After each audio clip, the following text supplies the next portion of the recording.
for greed of gain. And use the same old text, as bold as brass, the love of money is the root of all evil.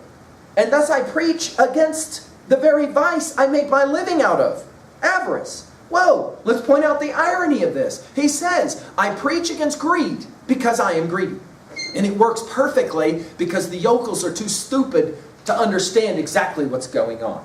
And yet, however guilty of that sin myself, with others I have power to win them from it.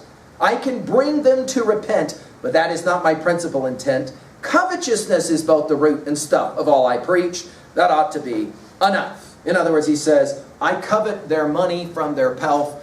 I can make them feel guilty about wanting the money themselves, and they'll turn it over to me. It is a wonderful game, and I am the best at playing it. Again, you can imagine that the Sumner at this point is saying, dude, would you just shut up? You're telling everybody what we've been doing. You are giving it all away. Knock it off. Shh, be quiet. Now, we're going to ask at the end of this prologue, why would the partner be saying these things, and why would Chaucer have the partner be saying these things? But let's finish now with our lines here. I'm on page 126, lines 53 and following.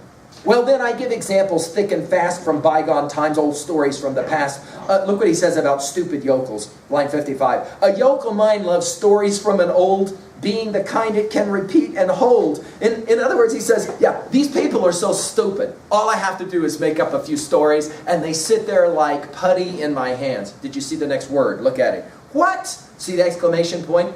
This is Chaucer's dramatic quality again. You can imagine there's one or two people sitting out there in the entourage who are now speaking out loud to the partner.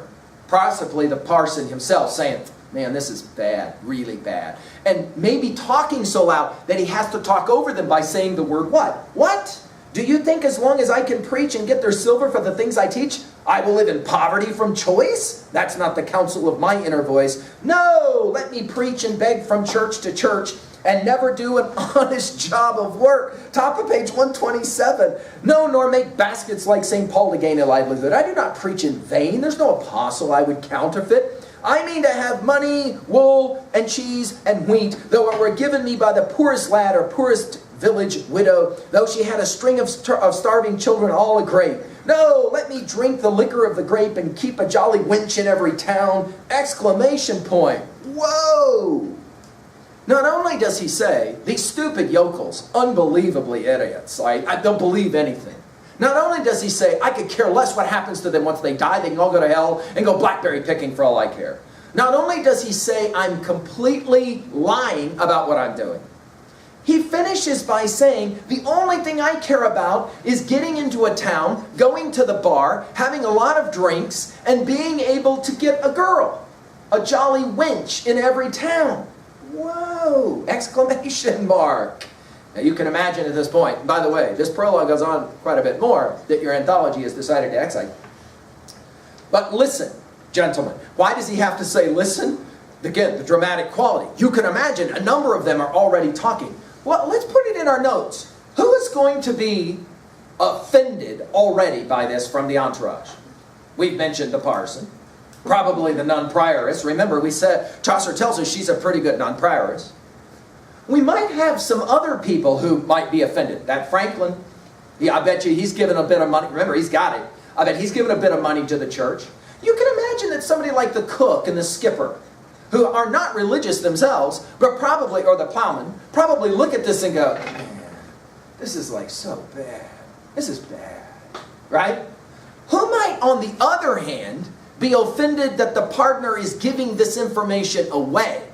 We've mentioned already the Sumner, who'd be doing one of these numbers like, dude, you need to just shut up now. But what about the friar?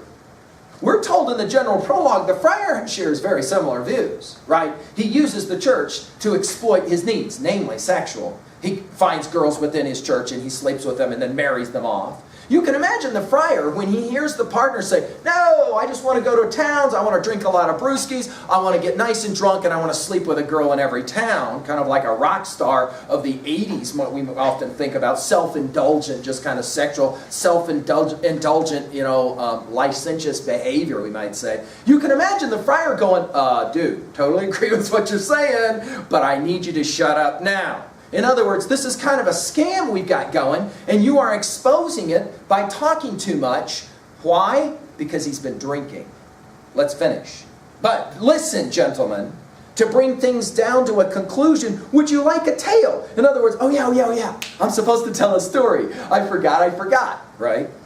Now, he says, as I've drunk a draught of corn-ripe ale, by God, it stands to reason I can strike on some good story that you all will like. In other words, he says, sorry. I've been drinking a little bit too much, got carried away there. For though, whoa, look at these lines. We're going to come back here in a bit. We're going to have to ask about them. For though I am a wholly vicious man, don't think I can't tell moral tales. I can. Here's one I often preach when out for winning. Now please be quiet. Here is the beginning. Why does he have to say, please be quiet? Chaucer, the genius of Chaucer. He tells us something without actually saying it. The partner has already offended. Both sides of that calculus. The parson who will look at it and go, man, see, this is what's wrong. This is right here. This is what's wrong. Right? I try and live a good life, but idiots like this ruin it for all of us. And then the other side, the summoner that's going, dude, what is wrong with you? How are we going to continue our scam of making money off these stupid people if you let them know what the scam is? The whole idea about a scam is you don't let people know it's a scam. That's how it works. And then he says, let's have a story. Now when we resume here in a second, we'll take a look at these final lines. For though I am a wholly vicious man, don't think I can't tell moral tales. I can. Let's come back to it.